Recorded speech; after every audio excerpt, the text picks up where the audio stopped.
হরে কৃষ্ণ। আজ 26শে অগ্রহায়ণ 1431 ও 12ই ডিসেম্বর 2024 বৃহস্পতিবার। আজ আমি ভাগবতম পাঠ করছি। শ্রীমদ্ ভাগবতমের তৃতীয় স্কন্ধ 15 অধ্যায় ভগবত ধামের বর্ণনার শ্লোক 32 থেকে 34। ওং নমো ভগবতে বাসুদেবায়। ওং নমো ভগবতে বাসুদেবায়। ওং নমো ভগবতে বাসুদেবায়। হরে কৃষ্ণ কৃষ্ণ কৃষ্ণ হরে হরে, হরে রাম রাম রাম হরে হরে। শ্লোক 32। মুনয় উচু কো বামি হৈত ভগবৎ পরিচর্যয়োচ্চৈস্তোদ্ধর্মিণাং নিবসতাং বিষম স্বভাব তস্মিন প্রশান্ত পুরুষে গত বিগ্রহে বাং কো বাত্তবৎ কুহকয় পরিসংখ্যনীয়। অনুবাদ। মহর্ষিগণ বললেন, এই দুইজন হরে কৃষ্ণ এই দুজনকে যারা ভগবানের সেবায় অধিষ্ঠিত, তাদের মধ্যে ভগবানেরই মতো গুণাবলীর বিকাশ হয়, কিন্তু ভগবানের সেবার সর্বোচ্চ পদে প্রতিষ্ঠিত হওয়া সত্ত্বেও এদের এই বিষম স্বভাব কেন? এরা বৈকুণ্ঠে বাস করছে কিভাবে?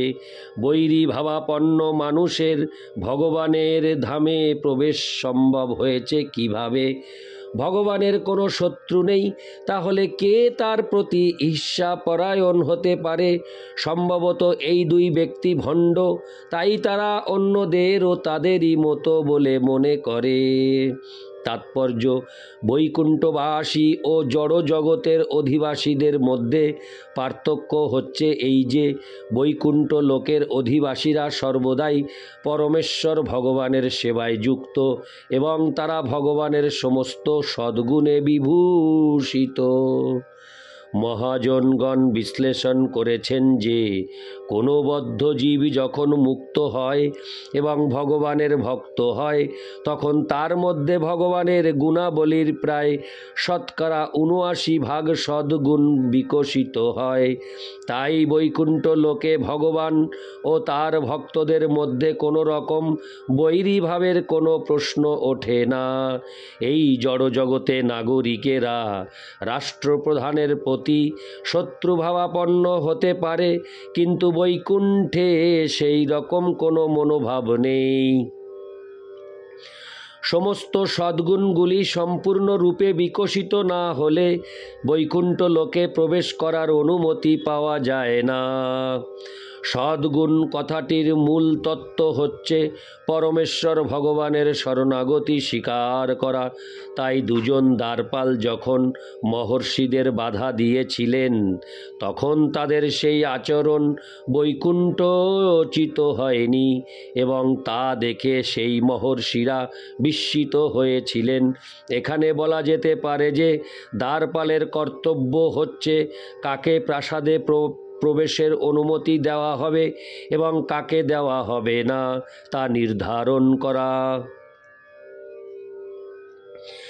কিন্তু এই বিষয়ে তা প্রাসঙ্গিক নয়, কেননা যতক্ষণ পর্যন্ত না সম্পূর্ণ রূপে ভগবদ ভক্তির মনোভাব বিকাশ করা যায়, ততক্ষণ পর্যন্ত কেউই বৈকুণ্ঠে প্রবেশ করতে পারে না।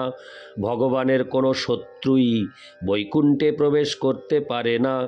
কুমারগণ তাই স্থির করেছিলেন যে, দ্বারপাল কর্তৃক তাদের প্রবেশ করতে বাধা দেওয়ার কারণ হচ্ছে সেই দ্বারপালেরা ছিল ভণ্ড। ইতি শ্লোক 32। শ্লোক 33।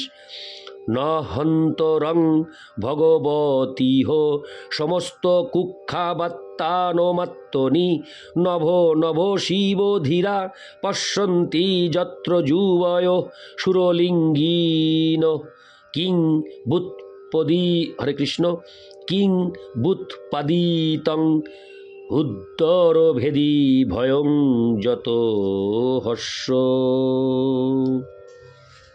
হরে কৃষ্ণ। অনুবাদ: বৈকুণ্ঠ লোকে সেখানকার অধিবাসীদের সঙ্গে পরমেশ্বর ভগবানের পূর্ণ সামঞ্জস্য রয়েছে, ঠিক যেমন ক্ষুদ্র আকাশের সঙ্গে মহাকাশের সামঞ্জস্যের মতো। তাহলে এই সামঞ্জস্যের ক্ষেত্রে এই ভয়ের বীজ কেন? এই দুই ব্যক্তি বৈকুণ্ঠবাসীদের মতো বেশ ধারণ করেছে, কিন্তু এদের এই অসামঞ্জস্য এলো কোথা থেকে? তাৎপর্য: এই জড়জগতে যেমন প্রত্যেক রাষ্ট্রে বিভিন্ন বিভাগ রয়েছে, আভ্যন্তরীণ বিভাগ এবং অপরাধ বিভাগ, তেমনি ভগবানের সৃষ্টিতে দুটি বিভাগ রয়েছে। এই জড়জগতে যেমন আমরা দেখি যে অপরাধ বিভাগটি রাষ্ট্রের আভ্যন্তরীণ বিভাগ থেকে অনেক অনেক ছোট, তেমনি এই জড়জগৎ, যাকে ভগবানের রাজ্যের অপরাধ বিভাগ বলে বিবেচনা করা হয়, তা হচ্ছে ভগবানের সৃষ্টির 1/4। এই জড়জগতের সমস্ত জীবেরাই ন্যূনাধিক পরিমাণে অপরাধ ভাবাপন্ন, কেননা তারা ভগবানের আদেশ, হরে কৃষ্ণ, ভগবানের আদেশ পালন করতে চায় না, অথবা তারা ভগবানের ইচ্ছা অনুসারে কর্ম করার বিরোধী। সৃষ্টিতত্ত্ব হচ্ছে যে পরমেশ্বর ভগবান আনন্দময় এবং তার চিন্ময় আনন্দ বর্ধনের জন্য তিনি বহু হন। আমাদের মতো জীবেরা পরমেশ্বর ভগবানের বিভিন্ন অংশ এবং আমাদের অস্তিত্বের উদ্দেশ্য হচ্ছে ভগবানের ইন্দ্রিয় তৃপ্তি সাধন করা। তাই যখন সেই সামঞ্জস্যে কোনো ত্রুটি হয়, তখনই জীব মায়ার বন্ধনে আবদ্ধ হয়। ভগবানের বহিরঙ্গা শক্তিকে বলা হয় জড়জগৎ এবং ভগবানের অন্তরঙ্গা শক্তিকে বৈকুণ্ঠ বা ভগবানের রাজ্য বলা হয়। বৈকুণ্ঠ লোকে ভগবান ও সেখানকার অধিবাসীদের মধ্যে কোনো অসামঞ্জস্য নেই, তাই বৈকুণ্ঠ লোকে ভগবানের সৃষ্টি পূর্ণ। সেখানে ভয়ের কোনো কারণ নেই। ভগবানের সমগ্র রাজ্য এমনই পূর্ণরূপে সামঞ্জস্য সমন্বিত যে সেখানে শত্রুতার কোনো সম্ভাবনা নেই। সেখানে সব কিছুই পরম তত্ত্ব। শরীরে যেমন বিভিন্ন অঙ্গ প্রত্যঙ্গ থাকে, তবুও উদরের তৃপ্তি সাধনের জন্য তারা একত্রে কার্য করে, এবং একটি যন্ত্রে যেমন হাজার হাজার অংশ থাকে, তবুও যন্ত্রের কার্যকলাপ সম্পাদন করার জন্য তারা সম্মিলিতভাবে কার্য করে। তেমনি বৈকুণ্ঠ লোকে ভগবান হচ্ছেন পূর্ণ এবং সেখানকার সমস্ত অধিবাসীরাই সর্বতোভাবে তার সেবায় যুক্ত। মায়াবাদী বা নির্বিশেষবাদী দার্শনিকেরা শ্রীমদ্ ভাগবতের এই শ্লোকটির ব্যাখ্যা করে বলে যে ছোট আকাশ বা ঘটাকাশ এবং মহাকাশ এক, কিন্তু এই ধারণাটি যুক্তিহীন। দৃষ্টান্ত স্বরূপ বলা যায় যে মহাকাশ ও ঘটাকাশের এই দৃষ্টান্তটি মানুষের দেহেও প্রযোজ্য। দেহটি হচ্ছে মহাকাশ এবং অন্ত্র আদি শরীরের বিভিন্ন অঙ্গগুলি ক্ষুদ্র আকাশের মতো। প্রতিটি অঙ্গ প্রত্যঙ্গ সমগ্র দেহের একটি ক্ষুদ্র অংশরূপে অধিকার করে থাকলেও তাদের স্বতন্ত্র অস্তিত্ব রয়েছে। তেমনি পরমেশ্বর ভগবানের সমগ্র সৃষ্টি এবং আমাদের মতো সৃষ্ট জীবেরা অথবা অন্য যা কিছু সৃষ্টি হয়েছে তা সবই হচ্ছে সেই বৃহৎ শরীরের ক্ষুদ্র অংশ। দেহের অংশ কখনোই সমগ্র দেহের সমান নয়, তা কখনোই সম্ভব নয়। ভগবদ্গীতায় বলা হয়েছে যে পরমেশ্বর ভগবানের বিভিন্ন অংশ, জীবেরা চিরকালই তার বিভিন্ন অংশ। মায়াবাদী দার্শনিকদের মতে মায়ার প্রভাবে জীব নিজেকে অংশ বলে মনে করে, যদিও প্রকৃতপক্ষে সে হচ্ছে পরম পূর্ণের সঙ্গে এক এবং অভিন্ন। এই মতবাদ অনুবাদ যুক্তিযুক্ত নয়। পূর্ণের সঙ্গে অংশের ঐক্য গুণগতভাবে, আয়তনগতভাবে ক্ষুদ্র আকাশ ও মহাকাশ এক হতে পারে না, কেননা ক্ষুদ্র আকাশ কখনো মহাকাশ হয়ে যায় না। বৈকুণ্ঠ লোকে ভেদ সৃষ্টি করে শাসন করার রাজনীতির কোনো প্রয়োজন হয় না, কেননা সেখানে ভগবান এবং সেখানকার অধিবাসীদের স্বার্থ এক হওয়ায় সেখানে কোনো রকম ভয় নেই। মায়া মানে হচ্ছে জীব ও ভগবানের মধ্যে অসামঞ্জস্য, এবং বৈকুণ্ঠের অর্থ হচ্ছে তাদের মধ্যে সুসামঞ্জস্য। প্রকৃতপক্ষে পরমেশ্বর ভগবান সমস্ত জীবের ভরণ পোষণ এবং সংরক্ষণ করেন, কেননা তিনি হচ্ছেন পরম আত্মা। কিন্তু মূর্খ মানুষেরা পরমাত্মার নিয়ন্ত্রণাধীন হওয়া সত্ত্বেও তার অস্তিত্ব অস্বীকার করে, এবং সেই অবস্থাকে বলা হয় মায়া। কখনো কখনো তারা ভগবান বলে যে কেউ আছেন তাই স্বীকার করতে চায় না, তারা বলে সব কিছুই শূন্য। আবার কখনো কখনো তারা অন্যভাবে তাকে অস্বীকার করে বলে ভগবান থাকতে পারে কিন্তু তার কোনো রূপ নেই। এই দুটি ধারণারই উদয় হয় জীবের বিদ্রোহী মনোভাব থেকে। যতক্ষণ পর্যন্ত এই বিদ্রোহী মনোভাব থাকে ততক্ষণ পর্যন্ত জড় জগতে অসামঞ্জস্য থাকবেই। সামঞ্জস্য অথবা অসামঞ্জস্য অনুভব করা যায় কোনো বিশেষ স্থানের আইন ও শৃঙ্খলার মাধ্যমে। ধর্ম হচ্ছে পরমেশ্বর ভগবানের দেওয়া আইন ও শৃঙ্খলা। শ্রীমদ্ ভগবদ্ গীতায় আমরা দেখতে পাই যে ধর্ম মানে হচ্ছে ভগবদ্ ভক্তি বা কৃষ্ণ ভাবনার অমৃত।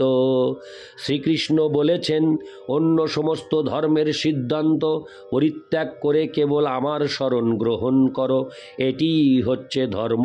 কেউ যখন পূর্ণরূপে হৃদয়ঙ্গম করতে পারেন যে শ্রীকৃষ্ণ হচ্ছেন পরম ভোক্তা এবং পরম ঈশ্বর, তখন তিনি সেই অনুসারে কার্য করেন। সেইটি হচ্ছে প্রকৃত ধর্ম। যা কিছু এই তত্ত্বের বিরোধী তা ধর্ম নয়। শ্রীকৃষ্ণ তাই বলেছেন, অন্য সমস্ত ধর্মের সিদ্ধান্ত পরিত্যাগ করো। চিৎ জগতে কৃষ্ণ ভক্তির এই ধর্মতত্ত্ব সামঞ্জস্য সহকারে পালন করা হয়, তাই সেই জগৎকে বলা হয় বৈকুণ্ঠ। সেই তত্ত্ব যদি এখানে পূর্ণরূপে অথবা আংশিকভাবে গ্রহণ করা যায় তাহলে এই জগৎও বৈকুণ্ঠে পরিণত হবে। সেই সত্য যে কোনো সমাজ বা সঙ্গের বেলায়ও প্রযোজ্য। যেমন আন্তর্জাতিক কৃষ্ণ ভাবনামৃত সঙ্গ, যদি আন্তর্জাতিক কৃষ্ণ ভাবনামৃত সঙ্গের সদস্যেরা বিশ্বাস সহকারে শ্রীকৃষ্ণকে কেন্দ্র করে জীবনযাপন করেন, ভগবদ্ গীতার আদর্শ অনুসারে সামঞ্জস্য সহকারে বসবাস করেন, তাহলে তারা আর এই জড় জগতে বাস করছেন না, তারা বাস করছেন বৈকুণ্ঠ লোকে। ইতি শ্লোক 33। শ্লোক 34। তদ্ধাম মুষ্য পরমস্য বিকুণ্ঠ ভর্তু কর্তুং প্রকৃষ্টমিহ ধীমহি মন্দোধিভ্যাম লোকানীত ব্রজতমন্তর ভাবদৃষ্টা পাপীয় শস্ত্রয় ইমে রিপবহস্য যত্র। অনুবাদ: তাই আমরা বিচার করে দেখব এই দুইজন কলুষিত ব্যক্তিদের কিভাবে দণ্ড দেওয়া উচিত। এই দণ্ডবিধান উপযুক্ত হওয়া উচিত, তার ফলে পরিণামে এদের উপকার হবে। যেহেতু এরা বৈকুণ্ঠে ভেদভাব দর্শন করছে, হরে কৃষ্ণ, যেহেতু এরা বৈকুণ্ঠে ভেদভাব দর্শন করছে তাই তারা কলুষিত, এবং এদের এখান থেকে জড় জগতে স্থানান্তরিত করা উচিত, যেখানে জীবদের 3 প্রকার শত্রু রয়েছে। তাৎপর্য: ভগবদ্ গীতার 7ম অধ্যায়ের 27 শ্লোকে শুদ্ধ জীবাত্মার এই জড় জগতে বর্তমান পরিস্থিতিতে আসার কারণ বর্ণনা করা হয়েছে। এই জড় জগৎ হচ্ছে ভগবানের অপরাধীদের দণ্ড দেওয়ার বিভাগ। উল্লেখ করা হয়েছে যে যতক্ষণ জীব শুদ্ধ থাকে ততক্ষণ ভগবানের ইচ্ছার সঙ্গে তার পূর্ণ সামঞ্জস্য থাকে, কিন্তু যখনই সে অশুদ্ধ হয়ে যায় তখন ভগবানের ইচ্ছার সঙ্গে তার আর সামঞ্জস্য থাকে না। কলুষিত হওয়ার ফলে তাকে জোর করে এই জড় জগতে স্থানান্তরিত করা হয়, যেখানে জীবের কাম, ক্রোধ ও লোভ এই তিনটি শত্রু রয়েছে। জীবের এই তিনটি শত্রু জীবকে জড় জগতে থাকতে বাধ্য করে, এবং কেউ যখন এদের বন্ধন থেকে মুক্ত হন তখন তিনি ভগবানের রাজ্যে প্রবেশ করার যোগ্য হন। তাই ইন্দ্রিয় সুখভোগের সুযোগের অভাব হলে ক্রুদ্ধ হওয়া উচিত নয়, এবং প্রয়োজনের অতিরিক্ত লাভ করার জন্য লোভ করা উচিত নয়। এই শ্লোকে স্পষ্ট রূপে উল্লেখ করা হয়েছে যে দুই দ্বারপালকে জড় জগতে পাঠানো উচিত হবে, যেখানে অপরাধীদের বাস করতে দেওয়া হয়। যেহেতু অপরাধের মূল কারণ হচ্ছে ইন্দ্রিয় তৃপ্তি, ক্রোধ এবং অনর্থক কাম, তাই যারা এই তিনটি রিপুর দ্বারা পরিচালিত হয় তারা কখনোই বৈকুণ্ঠ লোকে উন্নীত হতে পারে না। মানুষের উচিত ভগবদ গীতার অনুশীলন করা এবং পরমেশ্বর ভগবান শ্রীকৃষ্ণকে সর্বলোক মহেশ্বর রূপে স্বীকার করা। তাদের কর্তব্য হচ্ছে নিজেদের ইন্দ্রিয় তৃপ্তি সাধন করার চেষ্টার পরিবর্তে পরমেশ্বর ভগবানের ইন্দ্রিয় তৃপ্তি সাধনের অনুশীলন করা। কৃষ্ণ ভক্তির শিক্ষা মানুষকে বৈকুণ্ঠ লোকে উন্নীত হতে সাহায্য করবে। ইতি শ্লোক 34। ওম নমো ভগবতে বাসুদেবায়। ওম নমো ভগবতে বাসুদেবায়।